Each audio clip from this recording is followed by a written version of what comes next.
on, people? Back with another one, man. We back with another one. Errol, Spence, Terence, Crawford. It's cracking, man. I'm trying to do a video every day, man. Like I've been saying, I'm trying to do a video every day until the fight. So tap in with me, man. But hey, man, shout out to the homie Contender Regime Boxing, man. He did a video earlier talking about,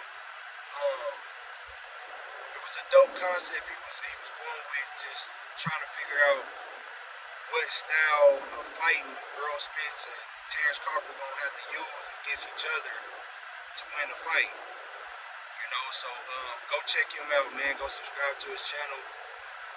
Real good boxing mind, man. Real articulate. You know, so tap in with him, you know. But I wanted to give y'all my thoughts on it, man. His options was Ugas, Danny Garcia, and Lamont Peterson. Them was his options, man. He was saying pretty much that Errol Spence is gonna have to bring a combination of all three of them styles to beat Terence Crawford. You know, so I just wanted to get my thoughts, man. I see it similar to what he was saying. I agree with him on a lot of things he was saying, but I got different fights, man.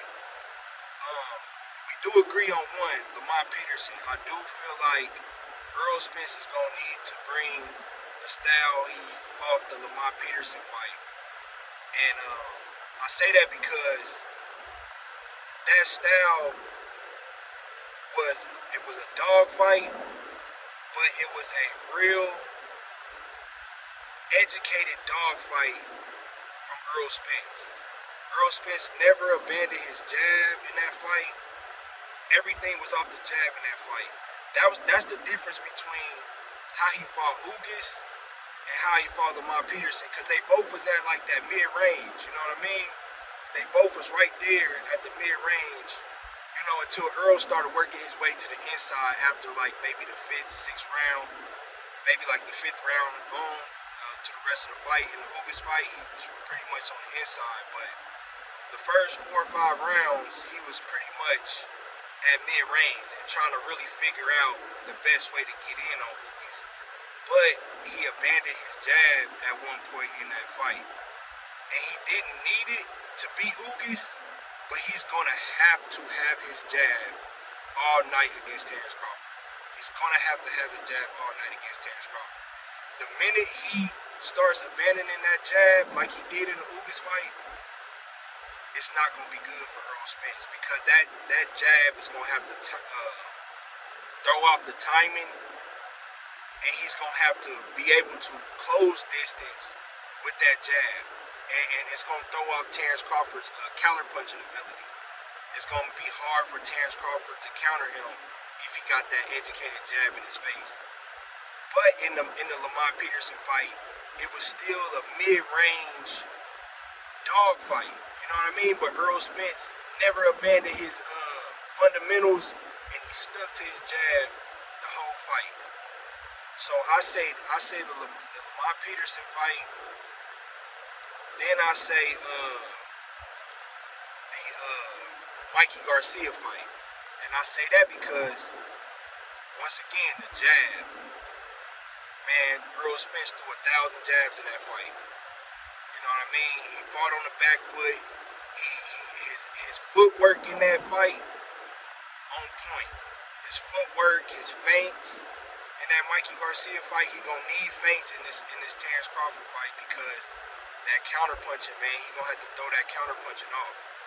So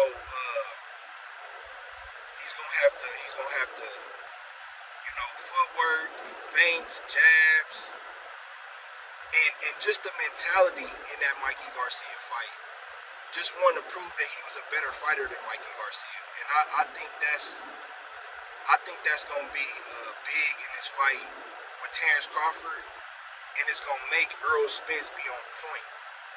And in the defense in the Mikey Garcia fight as well. You know, Mikey Garcia was smaller. You know, he didn't have the arm reach of Terence Crawford, but I think the approach that Errol Spence took in that fight was to outbox him, and it made him show his defense a lot. So he's gonna need his defense in this fight against Terence Crawford. And my third choice is Chris Algieri. And I say that because, man, in that fight, Errol Spence, relentless, stalking, just was the hunter in this fight. Like, from go, he just was hunting Chris Algieri, you know what I mean? Like, he was hunting him, imposing his size on Chris Algieri, and just beating him up, you know what I mean? The mastery of Errol Spence's style, I feel like, was on full display in that Chris Algieri fight. Chris, he did everything in that fight. He was working with the jab, was cutting the ring off, was getting in the inside working, brutal body attack, vicious body attack, you know what I mean? Man, Errol Spence, but Errol Spence get in that ring, man, Errol Spence trying to steal on something. You know what I mean? Errol Spence looking to steal on your ass when he get in that ring, man, from go. And he was putting it on Chris Algieri. So I think he's gonna need that. I think he's gonna and the way he cut Chris Algieri off, like how he was cutting the ring off, and how he was meeting him with body shots, meeting him with hooks to the body to cut him off. Not only just cutting him off from a footwork standpoint, but he was cutting him off with hooks and meeting him. You know what I mean? And that body attack, he's going to need that body attack, that vicious, savage, relentless body attack in this Terence Crawford fight, especially in the first half of this fight, because he's going to have to slow Terence Crawford down. So, and another thing about all these fights, they were smaller guys moving up. And he imposed his size on all of them, on Chris Algieri, on Mikey Garcia.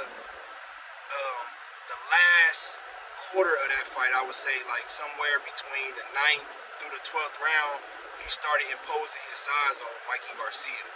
And in the Lamont Peterson fight, he imposed his size on Lamont Peterson, so he's gonna have to do that too in these fights. Turkey, man, hey, let me show y'all what I got. Side note, man.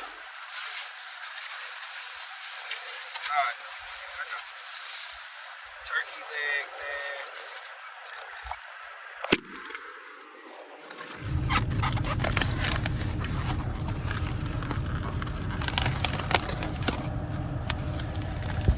Just want to show y'all something different, man. I got this. This motherfucker about to be gas. Straight gas. I don't want no barbecue sauce though. I need some hot sauce.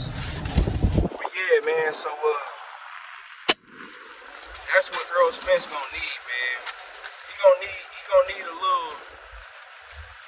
He gonna need a combination of them three styles and approaches to beat Terence Crawford, in my opinion. I think the most important one to me is probably gonna be that Chris Algieri fight, man, because Chris Algieri he had the feet.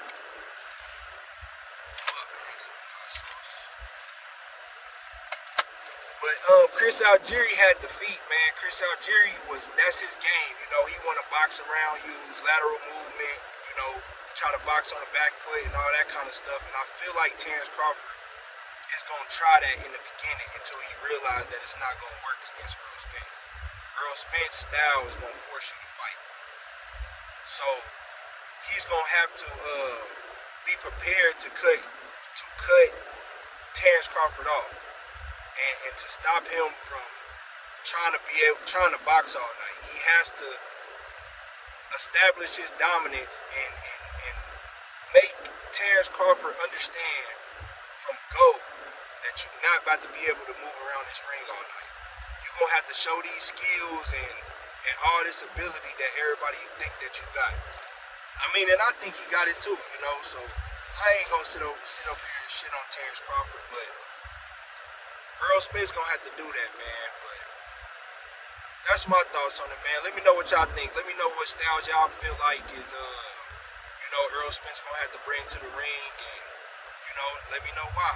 And I'm gonna do a Terence Crawford one next. In the next video, let y'all know what styles and what fights that he had that I feel like he's gonna have to bring to the ring to beat Errol Spence. But like the video, subscribe to the channel, and shout out to the homie Contender Regime again. Y'all go subscribe to him. Like I said, dude got some fire content. He real articulate, so he know how to express his thoughts real well. So go tap in with him.